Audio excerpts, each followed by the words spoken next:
আসসালামু আলাইকুম, সকলকে স্বাগত জানাচ্ছি। আমি আহসান উদ্দিন নোমান। আশা করি সকলে ভালো আছেন। আ আমরা অনেকেই আছি আ বিভিন্ন মার্কেট প্লেসে কাজ করি। কেউ Fiverr মার্কেট প্লেসে কাজ করি, কেউ Upwork এ কাজ করি। তাই এই Upwork এর একটি গুরুত্বপূর্ণ বিষয় নিয়ে আজকে আলোচনা করব। তাই ভিডিওটি শেষ পর্যন্ত দেখবেন। আর যারা এখন পর্যন্ত আমার এই চ্যানেলটিতে সাবস্ক্রাইব করেননি, অবশ্যই সাবস্ক্রাইব করে পাশে থাকবেন। আর পাশে থাকা বেল আইকনটিতে ক্লিক করবেন যাতে করে নতুন কোনো ভিডিও দেওয়ার সাথে, সাথে আপনারা দেখে উপকৃত হতে পারেন। আমরা আসলেই অ্যা কাজ করি, আবার অনেক সময় কাজ বেশি পেতে চাই। একটা কাজ বিট করার জন্য একবারে মনে করেন যে মানে নিশ্চিত করতে চাই যে এই কাজটা আমার দরকার। ঠিক আছে?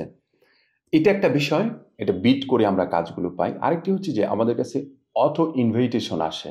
বিশেষ করে Upwork এর ক্ষেত্রে এই জিনিসটি হয়ে থাকে যে অটো ইনভাইটেশন আছে। সেটা ক্লায়েন্ট পাঠায় অথবা মানে কিওয়ার্ড ফ্রেন্ডলি হলে অটোমেটিক যে আমাদের কাছে ইনভাইটেশন গুলো আসে, এটা কিভাবে করতে পারি কিংবা এটা আমাদের কাছে কখন আসবে? এই নিয়ে আমি একটু আলোচনা করব এবং কি একেবারে সামান্য আলোচনা করব। কারণ অনেক বড় টপিক হবে। এজন্য পরবর্তীতে আরেকদিন আমি এই বিষয় নিয়ে বিস্তারিত আলোচনা করব। তাই যতটুকু আলোচনা করব আশা করি ইনশাআল্লাহ খুবই গুরুত্বপূর্ণ। তাই মনোযোগ সহকারে এই ভিডিওটি দেখবেন।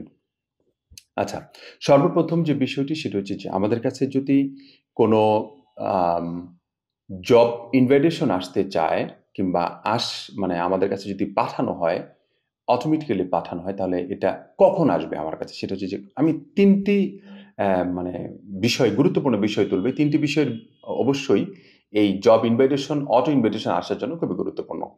১ম নাম্বার যে বিষয়টি সেটি হচ্ছে যে আমাদের যে Upwork এর যে নামটা আছে, আমরা যে নামটা দেই, যেমন আমার নাম যেটা দেওয়া আছে কিংবা আপনার নাম যেটা দেওয়া আছে, হতে পারে আপনার নাম দেওয়া আছে আ বদরুল আলম, এই টাইপের একটা নাম দেওয়া আছে। বাট আপনি বদরুল আলম কিসে কাজ করছেন? আপনি কি web design developer, apps developer অথবা আপনি একজন গ্রাফিক ডিজাইনার অথবা গ্রাফিক ডিজাইন নিয়ে কাজ করছেন অথবা টি-শার্ট স্পেশালিস্ট, মানে কোনটা? কোন একটা টপিকের উপর তো কাজ করছেন। এই যে বিষয়টা, এটাকে অবশ্যই আপনি যে ক্যাটেগরিতে কাজ করছেন, সেই ক্যাটেগরির উপর ডিপেন্ড করে কিওয়ার্ড ফ্রেন্ডলি হতে হবে। যাতে করে ওই কিওয়ার্ডটা দিয়ে সার্চ করলে আপনি যে ধরনের কাজ করেন, ওই ধরনের জবগুলোকে পাওয়া যাচ্ছে যদি জব সার্চ করেন। যদি আপনি ট্যালেন্ট যারা আছে, যারা ফ্রিল্যান্সার আছে তাদেরকে যদি সার্চ করেন তাহলে তাদেরকে পাওয়া যাচ্ছে প্রপারলি। আপনি যে ক্যাটেগরিতে কাজ করছেন ওই ক্যাটেগরির পাবলিকগুলোকে সাধারণত পাওয়া যাচ্ছে।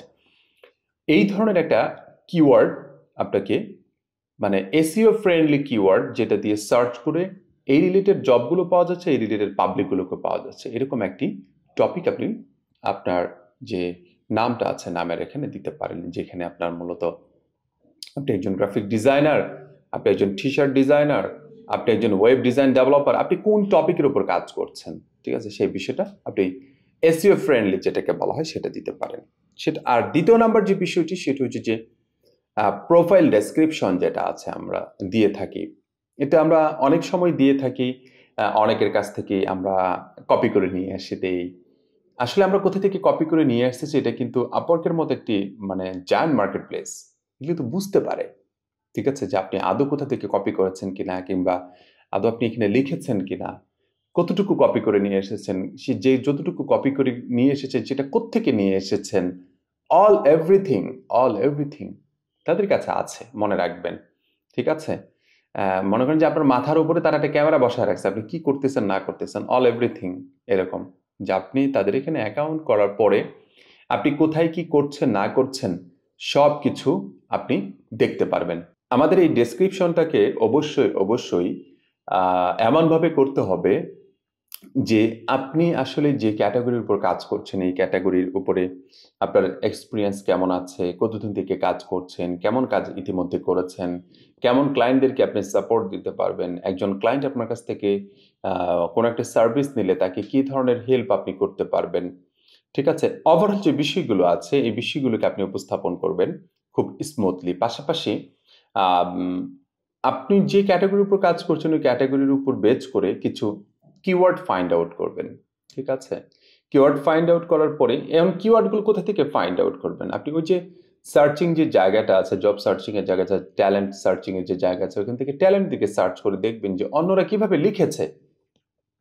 এরকম ১০ জন ১৫ জনেরটা দেখে আপনি একটা আইডিয়া জেনারেট করতে পারবেন। ঠিক আছে? অথবা ১০ জন ১৫ জনের যে কথাগুলো আছে, এই কথাগুলোকে আপনি আপনার মতো করে একটু গুছিয়ে লিখবেন। এত করে সুবিধা কি হবে জানেন? যে আপনারটা একেবারে একটা ইউনিক কনটেন্ট হয়ে যাবে। একটা ইউনিক ডেসক্রিপশন হয়ে যাবে। যখন একটা ইউনিক ডেসক্রিপশন এ কিওয়ার্ড ফ্রেন্ডলি হবে তখন আপনাকে আবার সার্চ করে পাওয়া যাবে। আপনি দেখবেন গ্রাফিক ডিজাইনার দিয়ে সার্চ করলে আপনাকে পাওয়া যাচ্ছে না কিংবা আমাকে পাওয়া যাচ্ছে না। কিছু অন্য কয়েকজন ব্যক্তিকে খুব তাড়াতাড়ি পাওয়া যাচ্ছে। গ্রাফিক ডিজাইন দিয়ে সার্চ করলে তাকে পাওয়া যাচ্ছে, গ্রাফিক ডিজাইনার দিয়েও সার্চ করলে তাকে পাওয়া যাচ্ছে, টি-শার্ট ডিজাইন দিয়েও সার্চ করলে পাওয়া যাচ্ছে, ইমেজ প্রসেসিং দিয়েও সার্চ করলে পাওয়া যাচ্ছে। তাকে কেন পাওয়া যাচ্ছে? অনেকগুলো বিষয় আছে। ঠিক আছে? তার প্রোফাইল যে ডেসক্রিপশনটা আছে সেটা খুবই মানে অসম্ভব সুন্দর করে দিয়েছে। তারপর ৩য় নাম্বার যে বিষয়টি সেটি হচ্ছে যে আমাদের ইমেজকে এসইও ফ্রেন্ডলি করতে হবে। ঠিক আছে? ইমেজটার ভিতরে বিশেষ করে ইমেজের যে টাইটেল আছে, ডেসক্রিপশন আছে, ইমেজের কিওয়ার্ড আছে। এই কিওয়ার্ডগুলোকে সুন্দর করে এসইও ফ্রেন্ডলি কিওয়ার্ডগুলো নিয়ে এসে এখানে দিতে হবে। এখন এসইও ফ্রেন্ডলি কিওয়ার্ডগুলো আপনি কিভাবে খুঁজবেন? ঠিক আছে? এটা খুবই গুরুত্বপূর্ণ একটি বিষয়। আপওয়ার্কের এসইও ফ্রেন্ডলি কিওয়ার্ডগুলোকে কিভাবে খুঁজবেন? আপনি ২ টো পদ্ধতিতে খুঁজতে পারেন। আমি বলে দিচ্ছি শুধুমাত্র আজকে।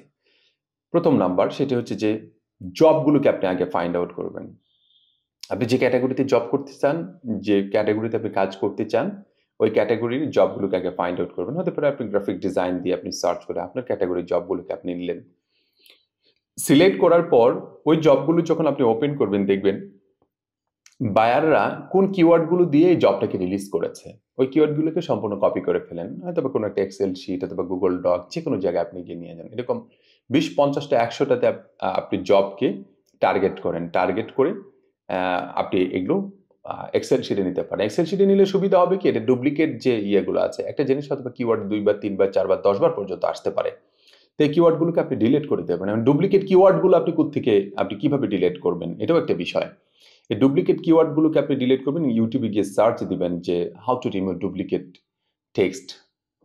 এই টাইপের কিছু একটা Excel sheet, from Excel sheet এই টাইপের কিছু একটা লিখে দিবেন। দেখবেন যে আপনাকে এরকম সূত্রগুলো আপনাকে দিয়ে দেবে। আপনি খুব সহজেই তখন ডিলিট করে দিতে পারবেন। ২য় নাম্বার যে বিষয়টি সেটি হচ্ছে যে প্রোফাইলগুলো আছে। আপনি যেরকম জব সার্চ করে নিয়ে এসেছেন, এরকম ট্যালেন্টদেরকে, ফ্রিল্যান্সারদেরকে খুঁজে দেখবেন। তাদের যে প্রোফাইলে যে স্কিলসগুলো দেওয়া আছে, ঠিক আছে? একজন গ্রাফিক ডিজাইনারকে দিয়ে গিয়ে দেখবেন, সে এমন একটি কিওয়ার্ড দিয়ে রেখেছে যে কিওয়ার্ডটা আদৌ একজন গ্রাফিক ডিজাইনারের কিওয়ার্ড না। বাট এটা কিন্তু প্রয়োজন আছে। কেন প্রয়োজন আছে সেটা আপনি যখন সার্চ করবেন তখন ভালো বুঝতে পারবেন। ঠিক আছে? দেখবেন একজন গ্রাফিক ডিজাইনারের কাছে দেওয়া আছে কি ল্যান্ডিং পেজ ডিজাইন কিংবা HTML, CSS ও দেওয়া আছে। বাট কেন দেওয়া আছে? এটা আপনি যখন রিসার্চ করবেন তখন বুঝে যাবেন অনেকটাই। ঠিক আছে? কিছু, কিছু গ্রাফিক ডিজাইনের জায়গা আছে, ক্লায়েন্টরা আছে যে তারা গ্রাফিক ডিজাইনের জব পোস্ট করেছে বাস দেখবেন যে HTML, CSS এখানে দিয়েছে। এখন এতগুলো জিনিস আপনি কিভাবে দিবেন? ১০০ জন ফ্রিল্যান্সারের কাছ থেকে আপনি যদি এই জিনিসগুলো নেন দেখবেন যে ২০০-৩০০ পর্যন্ত হয়ে যাচ্ছে। তখন আপনি কি করবেন? তখন আপনি যে কাজটি করবেন, ডুপ্লিকেট গুলোকে ডিলিট করার পরে প্রত্যেকটা জিনিস তো আর আপনার প্রোফাইলে আপনি দিতে পারছেন না। এটার ভিতরে সবচেয়ে বেশি যে ব্যবহৃত যে কিওয়ার্ডটা আছে, ওই ধরনের ১৫ টা কিওয়ার্ড নিয়ে আপনি আপনার প্রোফাইলে দিবেন সর্বপ্রথম। এটা হচ্ছে যে ১ নাম্বার কাজ। ২য় নাম্বার কাজ হচ্ছে প্রত্যেকটা আ ইয়েকে আপনার যে পোর্টফোলিওর যে ইমেজগুলো আছে, প্রত্যেক ৫ টা ইমেজ অথবা ১০ টা ইমেজের জন্য ১৫ টা ৩০ টা করে কিওয়ার্ড আপনি আলাদা, আলাদা করবেন। এই ১৫ টা করে কিওয়ার্ড আপনি ওখানে দিয়ে দিবেন। যখন ওই ইমেজটাকে পোর্টফোলিওটাকে আপলোড করবেন, ওখানে দিয়ে দিবেন। আর সবগুলো কিওয়ার্ডকে আপনি আপনি যখন ওই ইমেজটাকে SEO করবেন তখন ওইখানকার কিওয়ার্ডে আপনি এখানে দিয়ে দিবেন। দেখবেন যে একটা মানে অসাধারণ একটা আপনি সিস্টেম তৈরি করে ফেলেছেন যেখানে আপনার কাছে অত ইনভিটেশন আসার জন্য এই যে প্রক্রিয়াগুলো বললাম এটা খুবই গুরুত্বপূর্ণ। আসলে জিনিসগুলো খুব ছোট আকারে খুব স্বল্প সময় হয়তোবা বলেছি। অনেকের কাছে গুরুত্বপূর্ণ নাও হতে পারে বাট খুবই ইম্পর্টেন্ট একটি বিষয়। ঠিক আছে? অনেকের দেখবেন যে প্রচুর পরিমাণ ইনভাইটেশন আসছে। বাট অনেকের আম মাসেও একটা ইনভিটেশন আসছে না। বাট অনেকের আছে যে প্রত্যেকদিন ২০ টা ৩০ টা করে ইনভিটেশন আসছে। ২০ টা ইনভিটেশন আসা মানে কি আপনি চিন্তা করতে পেরেছেন? মিনিমাম ১০ টা কাজ আপনি এমনিই ধরতে পারবেন।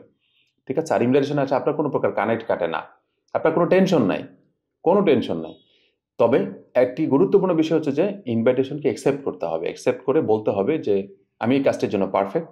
যদি হন তাহলে এটা লিখবেন। আর যদি মনে হয় যে না ইউ আর নট পারফেক্ট তাহলে আপনি লিখে দেবেন I am really not perfect this job. এটা দিয়ে আপনি তাকে একটা মেসেজ পাঠিয়ে দেন। তার সাথে একটা যোগাযোগ স্থাপনের জায়গা হয়ে গেল, মেসেজিং এর জায়গা চলে আসলো। পরবর্তীতে আপনি তাকে একটি মেসেজ পাঠাতে পারেন যে আমি এই বিষয় নিয়ে এখন কাজ করছি। তোমার যদি কোনো প্রকার সাপোর্ট লাগে আমি তোমাকে হেল্প করতে পারবো, এটসেট্রা, এটসেট্রা। তো একটা অপরচুনিটি চলে আসলো না আপনার? আপনি হয়তোবা একটা ওয়েব ডিজাইন টিম কাজ করবেন কিছুদিন পরে। আপনি এখন বর্তমান গ্রাফিক ডিজাইন নিয়ে কাজ করছেন। হয়তোবা কিছুদিন পরে একটা অ্যাপস ডেভেলপমেন্টের টিম তৈরি করেছেন। অথবা একটা এসইও টিম আপনি রেডি করেছেন। আপনি হয়তোবা আম সোশ্যাল মিডিয়া ডিজাইনের একটা টিম রেডি করেছেন। সোশ্যাল মিডিয়া মার্কেটিং এর টিম একটা রেডি করেছেন। এই ধরনের কোনো একটি ক্লায়েন্ট আপনার কাছে ৬ মাস আগে এসেছিল। এখন আপনি তাকে গিয়ে এসএমএস দিতে পারেন যে, "আমার এখন এই মুহূর্তে এই ধরনের কাজের সাপোর্ট আমি তোমাদেরকে দিতে পারব।" দেখবেন যে এই ক্লায়েন্টকেও আপনি পেয়ে গিয়েছেন। তার মানে কি আমার কাছে ইনভাইটেশন আসা কিন্তু আমার জন্য রীতিমতো বলতে পারেন যে আশীর্বাদ স্বরূপ একটা বিষয় কাজ করবে আরকি। যদি এটাকে প্রপারলি ইউজ করতে পারে। এই ৩ টি টপিক যদি আপনারা খুব গুরুত্ব সহকারে যদি ম্যানেজ করতে পারেন, আমার কাছে মনে হয় আপনাদের কাছে অটো ইনভাইটেশন আসবে। আমি আবারও বলে দিচ্ছি ৩ টি টপিক, সেটি হচ্ছে যে সর্বপ্রথম যে বিষয়টি সেটি যে আপনাদের প্রোফাইলের যে ডিসপ্লে যে ইয়েটা আছে, টাইটেল আছে, সেটা ডিসপ্লে টাইটেলটাকে অবশ্যই এসইও ফ্রেন্ডলি করতে হবে। ২য় নাম্বার হচ্ছে যে আমাদেরকে অবশ্যই আমাদেরকে ডেসক্রিপশন যেটা আছে, প্রোফাইল ডেসক্রিপশন সেটাকে এসইও ফ্রেন্ডলি এবং স্মার্টলি বিষয়টাকে উপস্থাপন করতে হবে। ৩য় নাম্বার যে বিষয়টি সেটা হচ্ছে যে পোর্টফোলিওগুলোকে অবশ্যই এসইও করতে হবে, অফ পেজ এসইও করতে হবে। পাশাপাশি সেটাকে আপনি ফাইন্ড আউট করে, কিওয়ার্ডগুলো ফাইন্ড আউট করে যখন আপলোড করবেন বা Upwork-এ আপলোড করবেন, তখন ওখানে ইন্ডিভিজুয়ালি আপনাকে ১৫টা করে কিওয়ার্ড আপনি দিবেন, যাতে করে প্রত্যেকটা ক্যাটেগরিতে যখন জব আসবে তখন আপনার কাছে যেন এটার একটা ইনফরমেশন আসে এবং ইনভাইটেশন যেন আসে। আশা করি বুঝতে পেরেছেন। খুবই গুরুত্বপূর্ণ বিষয়। যদি আপনারা এই বিষয়টাকে খুব স্মার্টলি নিতে পারেন, আশা করি ইনশাআল্লাহ। পরবর্তী ভিডিও দেখার আমন্ত্রণ জানাচ্ছি। ততক্ষণ পর্যন্ত সবাই ভালো থাকবেন, সুস্থ থাকবেন। আসসালামু আলাইকুম ওয়া রাহমাতুল্লাহি ওয়া বারাকাতুহু।